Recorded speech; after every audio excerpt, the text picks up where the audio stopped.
2019 оны 7 дугаар сарын 31-нд 5 толгой хангийн бомб хүртэл 477 км гадуу гужилттай авд зам барих төслөөр Гонцэсингэрэ байгуулсан Тахилт хайрхан транс компанийн тухай хэдхэн баримт өгүүлье. Төсөв төрөлтгөн нийт 501 сая $5 бөгөөд компанийн гүйцэтгэх захирлаар бүгд найрамд хатад ард улсын иргэн лайжин бо ажиллаж харин жинхэнэ эзэмшигч нь оюу цэцэн гих Монгол улсын иргэн буй. Замын төсөв маш өндөр буюу 1 км-ийг 4-6 тэрэм төгрөгөөр барина гэдэг бол Монгол улсад хийгдэж буй хатуу хүчилттэй авто замын үнэлгээнээс хэд дахин их мөнгө юм. 2019 оны 7 дугаар сарын 31-ээс эхлээд 2.5 жилийн хугацаатай бөгөөд 2021 оны 1 дугаар сарын 21-нд төслийн ажил дуусна гэж үзэж байсан. Тухайн үедээ Өмнөгов аймгийн Цогццын, Манлай, Хамбогд, Дорногов аймгийн Хатанбулаг сумын малчид ард иргэд ихээр эсэргүүцэж байсан нь арх алхын адуун сүргийн 3 хурдны нэг Говьшанхын нуруу, Эргэлийн зоо, Шар цав гэх байгалийн болон түүхийн дурсгалт болоод говийн малчдын цөм нутаг байсан ч хууль хүчээр далайлган тэднийг хэлэх үггүй болгосон юм. Эхлээд авто замын төсөл мэд тухайн бүс нутгийн иргэдэд танилцуулагдсан ч авто замд барих төсөв мөнгө байхгүй. Эхлээд шорон замаар нүүрсэн тээвэрлэж байж заман барина хэмээн тухайн нөлөөлийн бүсийн айлууд нутгийн иргэдэд орон нутгийн удирдлагуудыг Монгол улсын төсөв хүнд байна. Энэ бол улсын ажил мэтэр хүч дүрсээр шорон замын тээврэн эхлүүлж чадсан юм.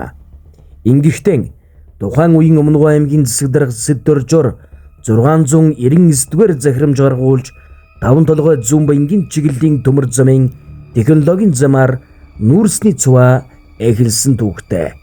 Яг энэ цаг мөчид тухайн замын таранс дугуйх Өмнөгов аймгийн Цогццын, Манлай сумын 300-аас 400 орчим адуу 1 сарын дотор учир битүүлгээр өгсөн ч мал эмнэлгийн дүгнэлт нь паразит хорхоноос болсон хэмээн үзжээ.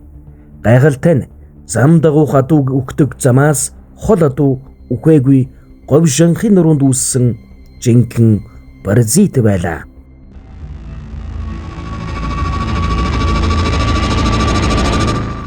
Тахилт хайрхан транс гэх компанийн Гонцэсингэрийн авто замын дагуух бүс нутагт үн төрлөختний болоод гайхамшигт үнэт олдвор түүхийн дурсгалт газар олон бий. Тэдний нэг бол дэлхий дахинан гайхагдаад буй палеонтологийн олдвор болох үлэг гүрвлийн мөрний хэв дардсыг хадгалж үлдсэн газар гэдгээрэн нэн алдартай шар цав байсан юм. Эрдэмтдийн судалж тогтоосноор энд 5-6 зүйлүүд гүрвлийн 18,000 мөр байгаа гэдэг. Тиймээс шар цавыг нэгдсэн үндэсний байгууллагын боловсрол шинжлэх ухаан соёлын байгууллага буюу ЮНЕСКО-гоос дэлхийн байгалийн өвийн үржилсэн жагсаалтанд оруулсан байдаг. Тэгвэл дэлхийн түүх дурсгалын үнэт болсон тус газар Тахилт хайрхан трансын хууль бус замын хөлд нэрвэгдүүлж тухайн газар нутгийн Гонцэсингэрээр халхавчлан авто замын төслөө үргэлжлүүлсэн юм. Тухайн зам барьснаас хойш 27 жил ашиглаад улмаар засгийн газар шилжүүлнэ гэж заасан байгаа юм.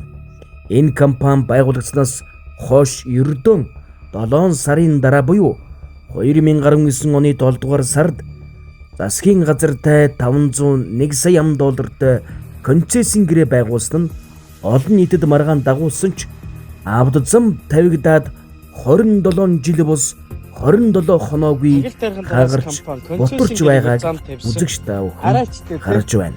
Ингээд зам тавиад бүр ингээд цементэн төрхлөг туршилт юм аа хайшаа бүр ингээд. Тэгээ нөгөө энэ дээр хамгийн гол нь нөгөө шалаанз нь гарч ирээг байгаа. Том тэрэг явж эхлээг байгаа. Гэтэл одоо эхлээг байхад ингээд зам нь хагарчихсан ийм байдалтай байна. Ийм байдалтай байна. Бүр Цогццын Улаанбаатар хотын хоорондох одоо замаас бүр 7 дор зам байна. 7 дор зам байна. Энэ тэгээ одоо нөгөө сая Хатанбулаг сумын хэсэг дараа хэлээд байсан.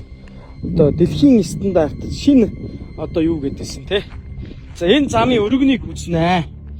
Өргөнийг хэмжнэ. Зүгээр ингээд цементтэй төрөгцсөн байна. За энэ одоо бүр шаварна. Ийм л өргөнтэй байна штэ. Сантиметр хүрэхгүй байна. Хараач энийг бүр ийм зам цементтэй төрөгцсөн юм ааш. Одоо ингээд ирж байгаа машин тэр ийм нүх бол газар сайгүй таарч байна. Ингээд зам тавиад байхдаа яах вэ та нар? Зүгээр ингээд цементтэй төрөлхлөг. Ингээд ийм шавартай. Аимшигтэй юу? Аймаар юу? Ийм зам тавьчихжээ. Монголын ард түмнийг яаж доош нь дормжлоод байгаа юм бэ? Энэ зам дээр чинь олон мянган жолооч нар амнаас эрүүл мэндэ алдсан шүү дээ. Та нар энийг